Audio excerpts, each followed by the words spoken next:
A storm of anticipation crackled through the fight world, a collision of generations brewing in the shadows. On one side stood Mike Tyson, a legend whose very name sent chills down the spine of boxing purists. The man who redefined heavyweight dominance, whose fists spoke in violent poetry, now stood at the edge of an impossible challenge. Across from him loomed Marvin Vettori, a warrior forged in the unforgiving world of mixed martial arts. A relentless force in the octagon, a man whose durability and pressure had broken opponents who once thought themselves unshakable. Two worlds, two styles, and a question that had never truly been answered. Could a prime boxer take down an elite MMA fighter in a straight-up fight? And more importantly, could Iron Mike, even past his prime, still be the most dangerous man in the room? It started with whispers, then speculation, and finally, an electric announcement that shook the combat sports world to its core. No gimmicks, no scripted spectacle. This wasn't some crossover sideshow. It was a real fight. The rule set? A hybrid designed to test both men in their respective elements. Boxing gloves, but with clinch work allowed. No takedowns, no kicks, just two men locked in a cage, seeing who could endure and who would fall. Tyson, decades removed from his prime yet still possessing that unmistakable aura of danger, accepted without hesitation. Vettori, younger, sharper, and built for war, saw it as an opportunity to prove that modern combat athletes had surpassed the legends of old. The fight's announcement sent shockwaves through the fight community. Analysts dissected every possibility. Fans argued in bars, on forums, and across social media. Some believed Tyson's power was timeless, that even a glancing blow could end it all in a heartbeat. Others scoffed, insisting that boxing alone could never prepare a man for the sheer chaos of an MMA-trained fighter's pressure. Vettori was no ordinary opponent. He had spent years mauling men inside the cage, dragging them into deep waters, making them suffer before breaking their will. But Tyson had been a force of nature, a man who ended fights before they even truly began, a master of angles and destruction. Fight camps were set. Training footage leaked. Tyson, pushing his body to limits most men half his age wouldn't dare attempt, sharpened his reflexes with a fire that seemed impossible to extinguish.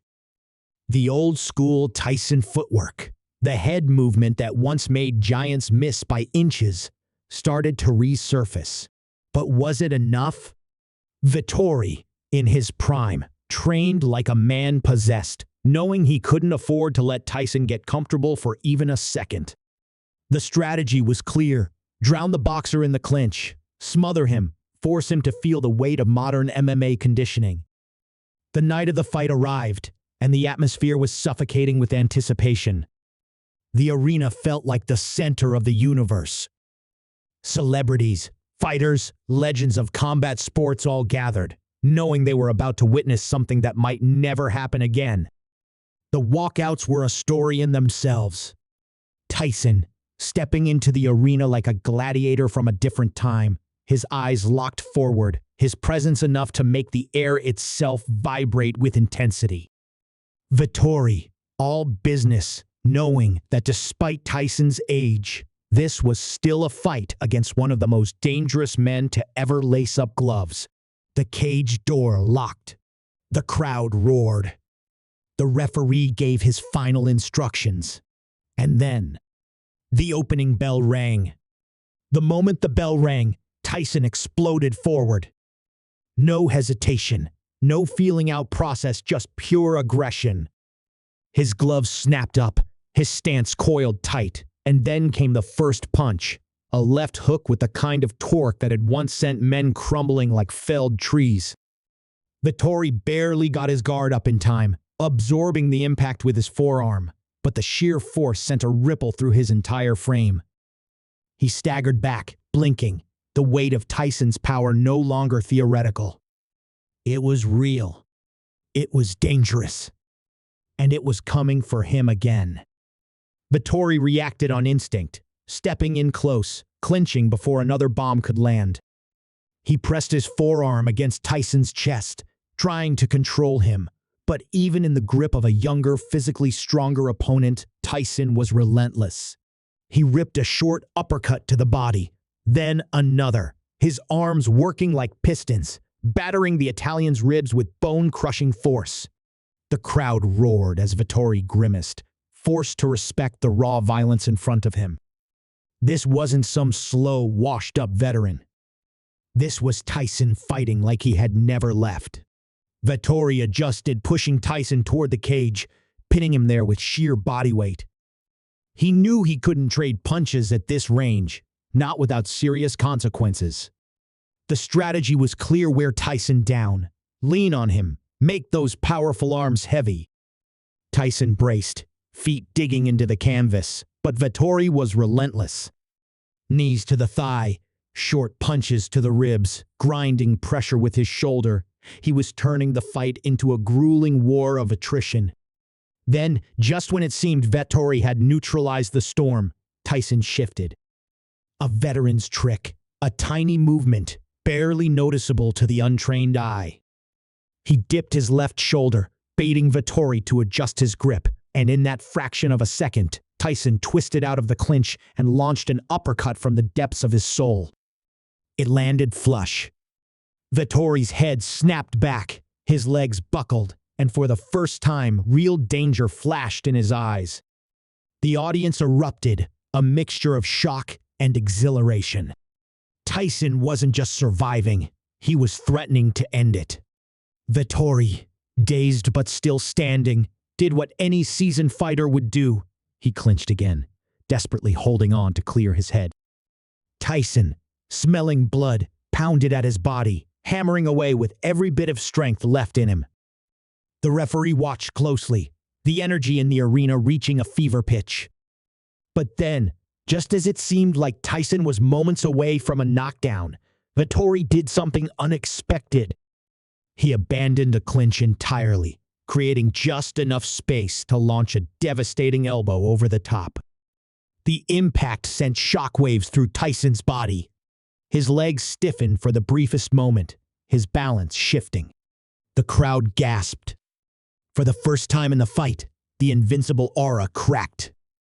Tyson took a step back, shaking his head, resetting. But Vettori had felt it his opening. The Italian surged forward, throwing a flurry of short, brutal shots, forcing Tyson onto the back foot. The tide was shifting. Tyson was still dangerous, still throwing heat, but now, the younger fighter had found his rhythm. The fight wasn't just a battle of skill anymore.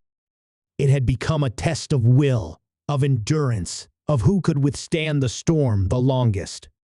And then, just as the tension reached its peak, something happened that no one expected. A moment so shocking, it silenced even the most raucous voices in the crowd. Tyson took a deep breath, his body absorbing the damage, but his eyes never wavered.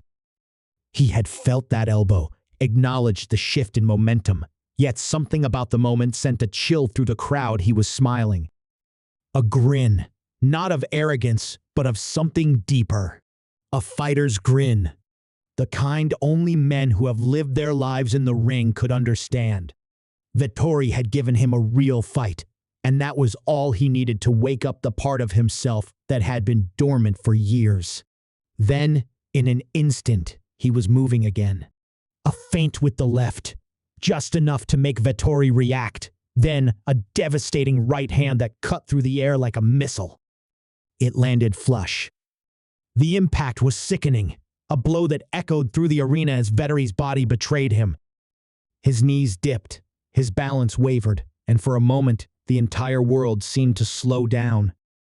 The younger man staggered, trying to grab hold of anything, his senses, his breath, something to keep him upright, but Tyson didn't let up. Another hook, another explosion of power. Vettori crumbled against the cage, his hands barely up, instincts alone keeping him in the fight.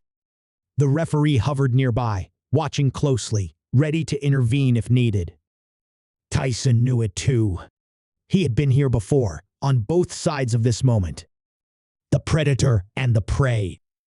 He took a step back, measured his target, and then delivered a final uppercut with every ounce of strength left in his aging body. Vettori's head snapped back, and his body followed.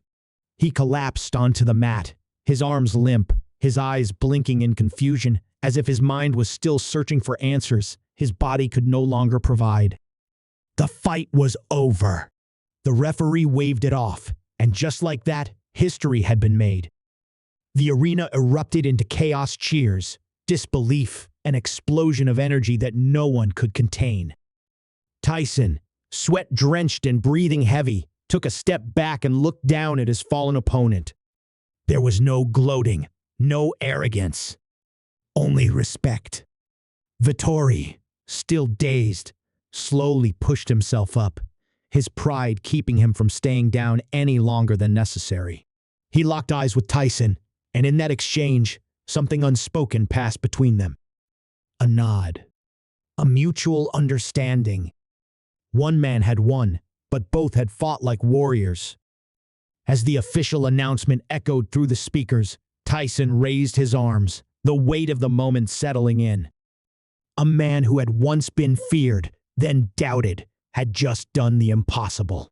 Not just because of his age, not just because of the opponent, but because no one had truly believed he could summon that level of destruction again. And yet, here he was, proving that some legends never fade. Then, just as the energy in the arena began to settle, Tyson leaned into the microphone during his post-fight interview and did something that sent shockwaves through the world once more. With a grin, still catching his breath, he looked directly at the camera and said, "That was fun, but I ain't done yet.